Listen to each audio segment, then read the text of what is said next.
Bismillahirrahmanirrahim. Assalamualaikum warahmatullahi ta'ala wabarakatuh. Alhamdulillahirabbil alamin wa sallallahu ala sayyidina Muhammadin wa ala alihi wa sahbihi wasallam. Amma ba'du. Mas Roy Suryo, ya, ini saya nobatkan sekarang menjadi orang yang paling dizolimi di Indonesia. Karena bukan hanya oleh lawan, tetapi juga ditikam dari belakang oleh kawan sendiri. Saya tidak akan menutupi nama begitu. Yang saya maksud di sini tidak lain dan tidak bukan adalah Khozinuddin. Nah, inilah yang akan kita bahas ya. Saya mau membahas ini kenapa? Karena masih banyak orang-orang yang terbutakan oleh semangat membabi butanya Udin. Ya, itu gara-gara melihat Udin itu semangatnya membabi buta itu menjadi seolah-olah terwakilkan. Padahal yang paling penting dari manusia itu adalah pola pikirnya. Jadi tidak boleh kebabi butaan itu kok kebabi butaan ya. Amarah ya, kebencian yang sedemikian rupa sampai menutupi akal sehat itu tidak boleh. Apa bedanya dengan orang mabok? Maka saya nobatkan Udin ini adalah orang termabok dengan kebenciannya terhadap Joko Widodo. Baik ya, ini mau saya sampaikan karena kejadian Mas Roy kemarin, coba bisa kita lihat semua ya, Mas Roy Suryo itu semua permasalahannya, baik yang memang betul-betul masalah dan yang bukan masalah itu dipermasalahkan, diserang dari berbagai lini. Ya, orang salah macam apa yang diserang sedemikian rupa? Makanya kita lihat sekarang narasi-narasi para tonmul yang mengatakan di belakang Roy Suryo ini ada orang besar, itu seakan ditelan bumi. Tidak ada narasi itu sekarang sama sekali ya. Karena sudah nampak diserang dari berbagai macam lini Roy Suryo itu.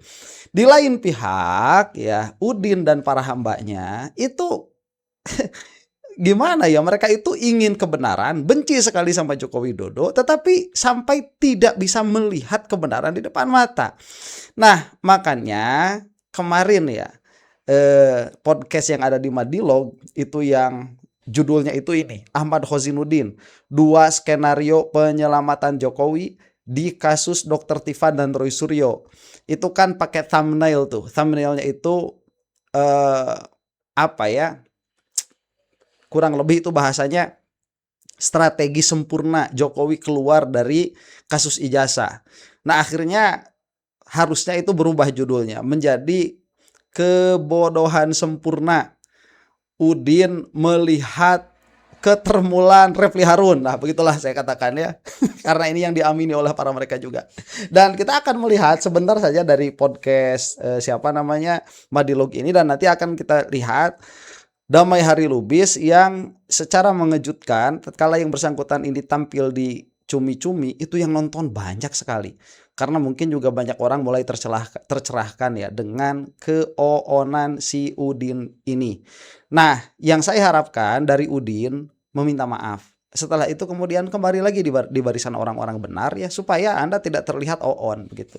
Ini kita akan saksikan dulu percakapan atau perbincangan si Udin di Madilog ya, yang membabi buta luar biasa lah. Ini kita saksikan. Lebih jauh lagi, ketika pra peradilan ini dikabulkan dan status tersangka itu dianggap cacat, maka udah pasti nggak perlu pokok perkara, nggak perlu juga mengadili Jokowi. Ini juga sama, euforanya bagi Roy memang selamat, tetapi bagi kepentingan rakyat kita kehilangan kepentingan rakyat. Ya, ini apa? Memaksa Joko Widodo untuk hadir persidangan dan menunjukkan ijazah. Tinggal satu langkah itu sebenarnya. Dan ketika kemarin pra peradilan yang pertama dikabulkan, sebenarnya kami masih punya harapan bahwa ini terkait penangkapan saja, terkait penggeledahan saja, terkait status penahanan saja, sehingga tidak masuk pada status tersangka dan masih bisa sidang. Tapi kan hari ini kan ada pra peradilan baru yang terkait status tersangka. Maka kalau nanti status tersangka ini dikabulkan hakim, ini kapan? Masih lama, ini masih baru lagi. Mungkin ya seminggu lagi, karena kan pra peradilan paling nggak seminggu lah prosesnya. Berarti skenario penyelamatan Jokowi sempurna. Nah, pertanyaannya, siapa yang berkepentingan? Tentu Joko Widodo. Sementara sekarang bukan skenario penyelamatan Jokowi yang sempurna itu ya, skenario keoonan Udin sempurna. Rasain loh, Din. Orang-orang ini memang dia punya hak hukum untuk mengajukan eksepsi, mengajukan pra-peradilan, iya. Tapi pertanyaannya, kalau tidak ada kepentingan Jokowi, apakah akan mendapatkan putusan seperti itu? Kita bikin analogi sederhana saja. MK saja yang 9 hakim itu bisa keluar putusan nomor 99 untuk meloloskan Gibran menuju Pilpres 2024 yang lalu. Apalagi hanya pengadilan negeri Jakarta Timur yang hanya 3 orang hakim. Apalagi pengadilan negeri Jakarta Selatan yang hanya hakim tunggal dalam pra peradilan. Nah, lanjutannya. Lanjutannya adalah materi dakwah pun sudah dikonstruksi yang membuat jaksa tidak lagi mewajibkan Jokowi hadir, tapi sebuah opsi saja. Hadir boleh, enggak juga boleh. Misalnya pertama di dakwaan kasus TV ini kan konstruksi dakwaan itu menempatkan Kompol Sarip yang pertama kali melihat peristiwa, seolah-olah ya perkara ini ada itu yang pertama kali ngelihat adalah Kompol Sarip. Tidak ada satupun kronologi yang ditulis dalam dakwaan itu yang menyatakan saksi saudara Joko Widodo akhirnya pada tanggal 30 April 2025 mengadukan perkara ini ke Polda Metro Jaya. Itu tidak ada. Padahal dalam dakwaan justru ini yang penting karena dimulainya perkara itu ketika ada laporan polisi. Itu tidak ada. Artinya jadi, sudah ada skenario. Yang datang itu Kompol Sarip. Ya, ada skenario nanti cukup Kompol Sarip. Oke. Emang. Ya, yang kedua, dakwaan ini kan dibuat alternatif. Bisa saja nanti jaksa hanya fokus ke pasal 3235 yang ITE-nya, sementara pasal 310311 yang sekarang menjadi 433434 itu diabaikan. Nah, kalau Jokowi tidak hadir berarti kan yang tidak terbukti hanya pasal pencemaran fitnah, sementara ITE-nya bisa jalan. Dan itu sudah dimungkinkan dengan model dakwaan yang alternatif. Yang paling penting lagi, indikasi bahwa ini bisa dimenangkan lewat eksepsi nanti. Nggak ada jaksa itu salah membuat dakwaan obskur ya, nggak ada. Hanya di perkara ini. 301 itu perkara untuk mendakwa Tifauziah Tiasuma. Tetapi dalam dakwaan jaksa justru disebutkan itu atas nama Dr. Roy Suyono Todiprojo. Ini mah kata orang udah dikasih umpan lambung 3 plak masuk itu barang. Sehingga mudah bagi lawyer untuk membuat eksepsi bahwa dakwaan obskur, tidak jelas karena ada kesalahan. Obskur itu kan bisa ketidakjelasan peristiwa yang memuat adalah orangnya, tempatnya, atau waktunya. Oh, semacam apa? Error in persona. Lah, oke. obskur. Lah ini dakwaan siapa? Nggak mungkin jaksa sekelas Kejaksaan Negeri Jakarta Selatan di Jakarta loh, bukan di daerah. Yang kedua di supervisi langsung ke Jati DKI loh. Betul. Memang administrasi Kejaksaan Negeri Jakarta Selatan, tapi yang mensupervisi langsung ke Jati DKI dan dekat juga dengan Jaksa Agung. Bisa jaksa salah.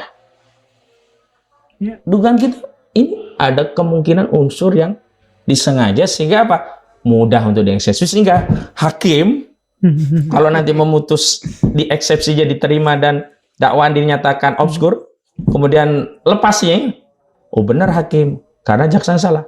Pada di balik itu ada skenario besar yang bisa kita baca adalah bagian dari upaya menyelamatkan Jokowi sehingga Jokowi tidak perlu diadili di persidangan.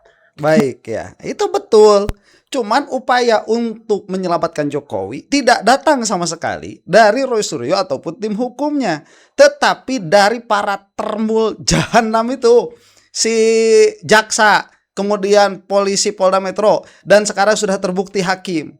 Lah kamu itu Udin ya, yang punya niat jahat untuk menyelamatkan Jokowi dalam hal ini adalah para termul. Lah kenapa yang disalahin Roy Suryo saat menjauhi upaya kezoliman itu? Itu yang membuat loh kok kenapa bisa begitu pola bacanya Udin itu. Baik ya, tadi dikatakan di dalam eksepsi ada obskur. Ini baru pertama kali jaksa salah di dalam membuat dakwaan begitu. Dan ini jaksa di Jakarta bukan di daerah. Betul. Dan seharusnya ini memang eksepsi dikabulkan. Tapi apakah akan dikabulkan? Lihat saja nanti ya. Ini kalau kita berbicara tentang prediksi akan apa yang terjadi ya, ini tidak akan sampai dikabulkan eksepsi kalau melihat prediksi apa yang akan terjadi.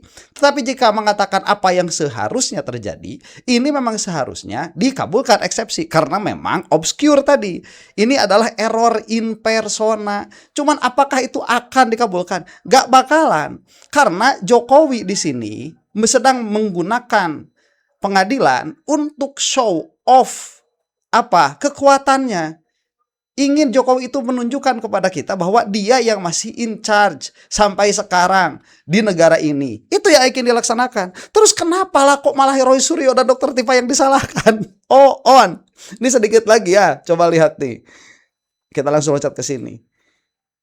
Nah, melalui peradilan yang mengabulkan status tersangka itu batal. Lah kalau status tersangkanya batal ya nggak bisa jakwa mendakwa. Selesai. Dan kita selamanya akan digantung masalah ini. Kita akan selamanya punya utang sejarah kepada generasi selanjutnya. Nah itu yang kemudian saya pernah katakan begini. Ketika kami 30 April 2025 yang lalu menerima advokasi, waktu itu 4 orang yang pertama dilaporkan ya, Rizal Fadilah, kemudian Tifauzia Tiasuma, Risman Sianipar, dan Roy Suryo. Kami kan buat deklarasi pembelaan di perjuangan di Gedung Juang. Apa coba latar belakang? Karena kami melihat kasus ini kasus rakyat, kasus publik. Kita tidak sedang membela Roy, Rismon, Tifa, atau Rizal Fadilah, tapi kita membela kepentingan publik. Makanya kita tidak mengambil sedikit pun biaya dalam proses pembelaan ini atau pro bono.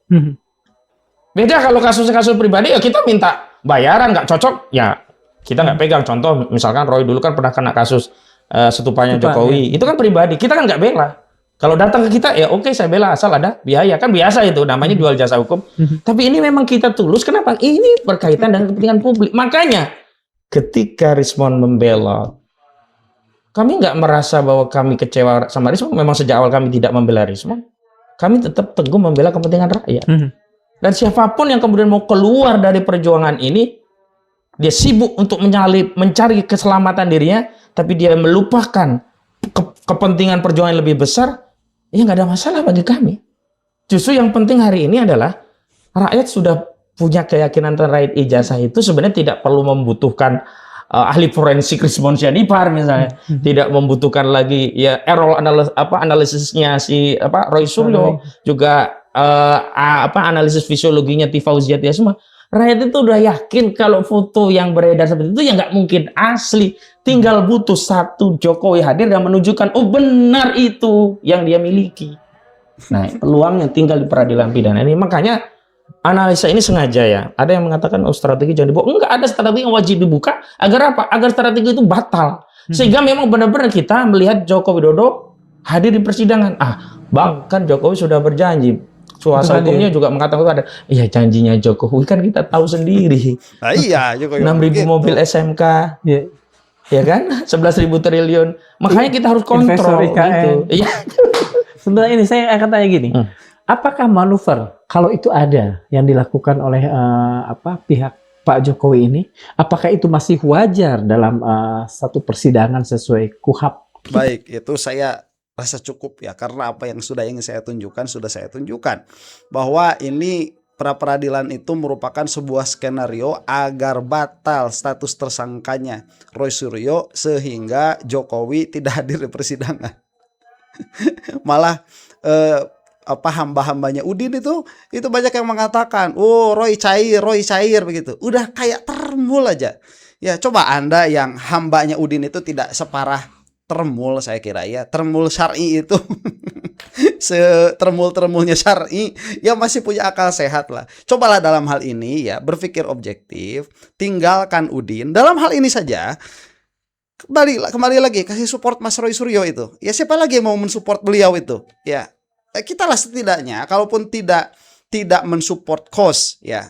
Cause itu apa ya? Tidak mensupport tujuan yang diupayakan oleh Mas Roy Suryo. Minimalnya supportlah kemanusiaan. Ya ini saya speechless ya ngomongnya.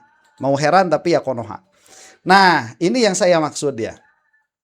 Perbincangan siapa Damai Hari Lubis yang secara mengejutkan itu banyak sekali yang menonton, 107.000 views. Saya katakan ini banyak karena cumi-cumi ini sudah mulai ditinggalkan juga oleh para termul. Jadi termul itu punya strategi, mereka itu membesarkan termul-termul baru.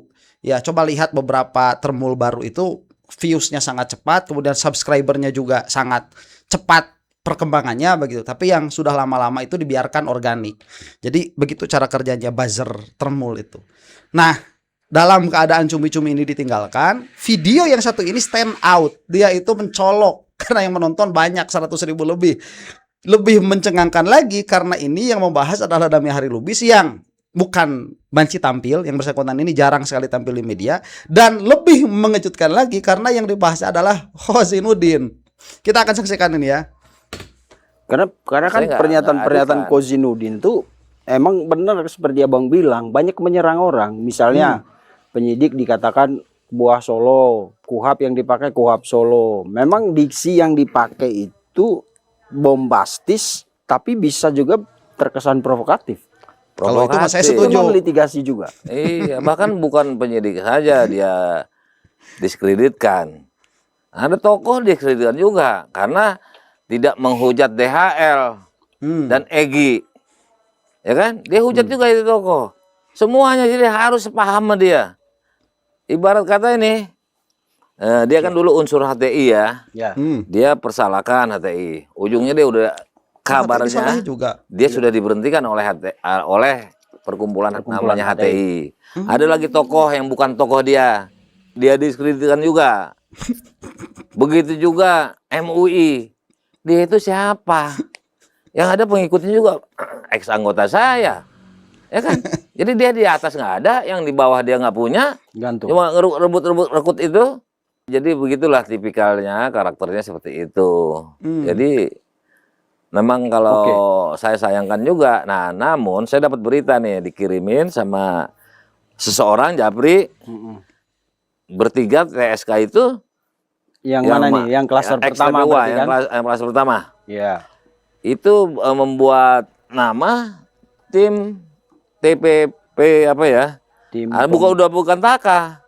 Jadi kayaknya benar juga tulisan saya tempo hari yang menyatakan bahwa AK bakal ditinggalkan oleh klin-klinnya. Nah, Roy udah, ya kan? Yang lain ada yang dipecat sama dia. Kalau pecat memang hobi mecat dia tuh. Egy dipecat, Bambang Tri dipecat. Sekarang Sang Haji ya. Nah, terus Replu Harun yang dia sanjung-sanjung dulu pengkhianat. Pengkhianat sama siapa? Saya juga pengkhianat. Egy juga pengkhianat. Coba kalau dipikir, TPIP nih. Ini kan ini ada gambarnya di sini Rizal Padilla. Ini kalau yang ngirim nih A1, ya kan? Orangnya A1. Nah, Rizal Padilla, Kurnia, Rustam. TPIP bukan Takak ya, yang Takak apa itu yang dibuat di 2 Mei. Nah, saya bilang dia udah kena hukum karma nih. Biasa mencat, sekarang dia udah nggak dipakai. Maroy dipecat, ya kan? Nggak tahu lah kalau nanti dia bikin rekayasa atau sebenarnya saya nggak tahu.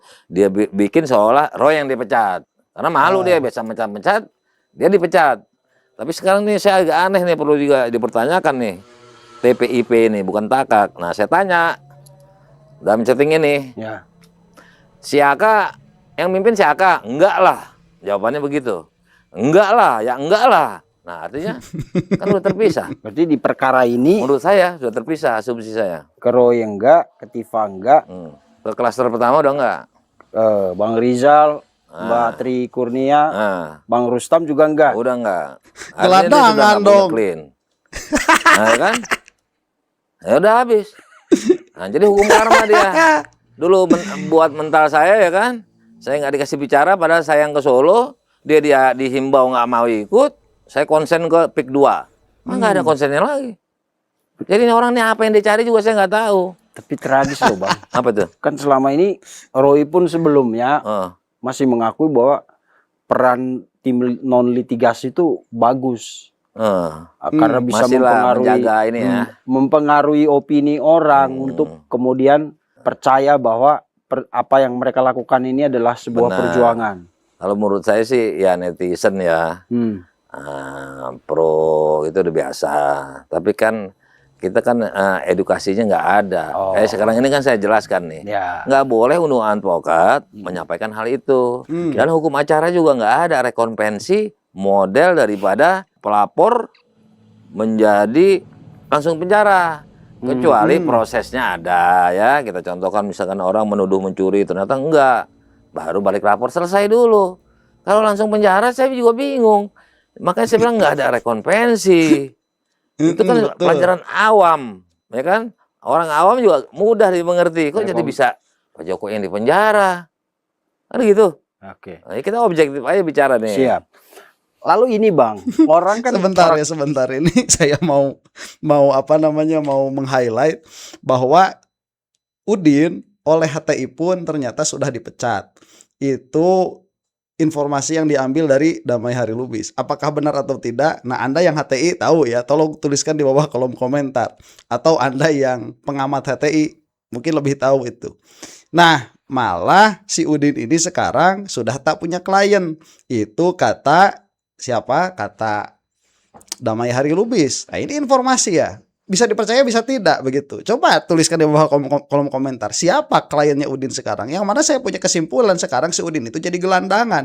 Ya memang karena seperti itu. Nah, Anda ya yang sayang sama Udin, jangan didukung-dukung. Orang lagi terperosok kayak gitu. Kasihan. Dan memang ini salah satu yang sangat tidak dipahami oleh Udin, bahwa ini adalah pidana, delik aduan, bukan perdata. Tidak ada yang namanya pelapor itu pada akhirnya masuk penjara, kecuali nanti apabila sudah dibuktikan bahwa laporan ini ternyata hanya menjadi kriminalisasi bagi Roy Suryo dan Dr. Tifa, baru Roy Suryo dan Dr. Tifa bisa melancarkan serangan balik. Ini bukan perdata ya. Kalau perdata bisa counter attack dalam satu persidangan yang sama, yang memohon bisa jadi justru itu yang tergugat. Begitu. Bisa kalau di dalam perdata. Pidana nggak bisa. Ini tidak dipahami oleh Udin. Keke saja. Mau Roy Suryo dan Dr. Tifa itu masuk ke dalam pokok perkara. Padahal pokok perkaranya pun pada akhirnya hanya Undang-Undang ITE yang bisa memenjarakan 8-12 tahun penjara. Setelah itu si Udin mengatakan ini yang berkhianat adalah Roy Suryo. Ini mah lebih parah daripada termul pikirannya itu. Dalam hal ini ya Udin, tobat Udin. Oke. Nah, kita objektif aja bicara nih. Siap. Kita objektif aja bicara nih. Siap. Lalu ini Bang, orang awam kan bingung. Ini pengacara, litigasi dan non litigasi itu apa sih bedanya sebenarnya? Terus kalau yang litigasi kan kita tahu datang ke Polda, beri dampingin klien, terus nanti kalau udah jadi tersangka dia bisa ajukan pra peradilan, datang ke persidangan, melakukan pembelaan dan lain-lain. Kalau yang non litigasi akhirnya nanti itu media, bagi dia itu media. Tapi kok isinya juga berseberangan, ya. Artinya kontraproduktif, kontradiktif dengan makna daripada malah menyerang. Non litigasi aja lah. Mungkin maksudnya itu media. Tapi media itu kan isinya kan harus non litigasi juga dong. Harus sinkron, inline. Ya kan? Dengan jabatan non litigasi, ketika di media dia menyampaikan yang bagus. Bukan ledakan saja, kayak justru harus digiring ke arah sana. Beda dengan saya, konsep saya waktu itu, kalau saya klien saya harus pulang ke rumah. Ini kan enggak. Kemarin apa? Mungkin dia untuk menutupi kata-kata tidak akan ditahan ketika mendengar itu. Roy waktu itu masih baikan lah, ya kan? Dia langsung semacam bersilat lidah, menutupi. Nah, itulah permainan dia. Kalau saya kan bisa baca. Itu pendapat saya. Pak Jokowi puas. Termul puas. Mau siapa lagi? Ini penjara. Itu kan menutupi dia kemarin janji dia. Itu publik harus dibaca itu. Dia menutupi kekeliruan dia. Sehingga dia bicara seperti itu. Puas. Kan kayak meledak-ledak tuh. Oh iya, kata netizen yang kurang nih. Yang oonisme nih. Ya kan? Nah, itu jadi, oh iya. Termul puas. Padahal dia dulu yang menantangi. Ya kan? Nggak ada istilah RJ. Ledakan saja sampai dimukul meja. Ya kan? Nah, saya serius lah. Nah, sekarang mungkin nih teman-teman saya ya, maaf. Udah mulai sadar dia buat TPIP. Bukan itu ya. Bukan, artinya gini loh. Pembelaan diri dia tidak menggunakan itu lagi, saya salut. Tapi tujuan TPIP apa itu, saya nggak menyentuh itu. Artinya dia meninggalkan Ahmad Kozinudin, itu menurut saya udah tepat. Alasan saya banyak. Ini kan nggak bisa keluar semua ya. Termasuk hukum karma saya bilang terhadap dia tadi kan. Dia undang orang semua ya kan. Teman kita direkrut. Nah sekarang yang direkrut ini kan sudah meninggalkan. Ya kan. Kalau Rustam memang dulu tuh mau perjuangan saya untuk bicara. Saat itu masih nggak suka, tiba-tiba nggak tahu kenapa jadi clean dia. Terakhir sekarang meninggalkan dia lagi. Karena dia pasti ingat. Termasuk Rustam kan harusnya dikasih kesempatan bicara pada hari itu. Ini Said Didu, Abraham Samad. Abraham Samad pernah tulis perang opini lah sama saya. Dia bilang, apa itu TPUA? Saya nggak kenal sama TPUA, nggak kenal sama mereka. Abraham Samad. Padahal dia wawancara sama Kurnia, ya kan, tentang seputar kepulangan dari sana.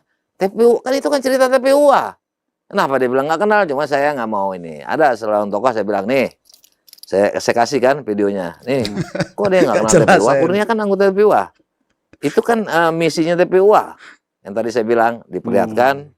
Nah, jadi kawan-kawan ini juga mungkin nggak ngerti mendalam. Iya, dan waktu Kozinudin jelaskan bagaimana Taka dan lain-lainnya itu dibentuk, menurut saya kan kita ngobrol sama Bang Egy, sama Abang juga, sama Bu Eli juga termasuk waktu itu mengatakan, bahkan Rismon akui bahwa mereka itu jadi ngumpul bareng itu karena ya peran Bang Egy sama Bang DHL. Iya. Tapi waktu Kozi menjelaskan di sebuah podcast, ada spot sejarah yang sepertinya dipotong.